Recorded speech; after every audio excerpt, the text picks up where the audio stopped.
এই বাবা এক কাপ চা করে নিয়ে আয় তো। হ্যাঁ ভাই যা তো, আমার জন্য এক কাপ করবি। কেন দাদাকে বলতে পারছো না? ওসব আমাকে বলো কেন? বাবা কিছু বলো।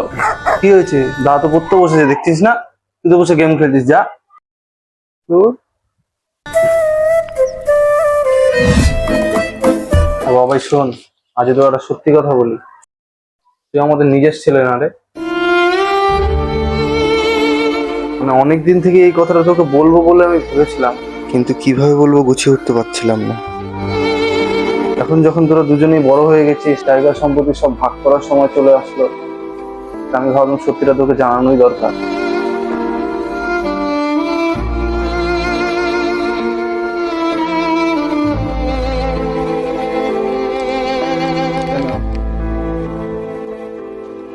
আচ্ছা আজে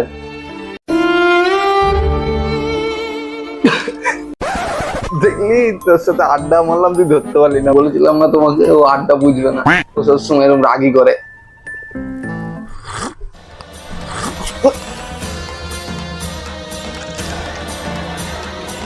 আরে বাবা, তোমরা আড্ডা মারছিলা? তোমরা জায়গার ভাগ নিয়ে কথা বলছিলে, তো আমি চায়ে বিষ মিশিয়ে দিচ্ছি।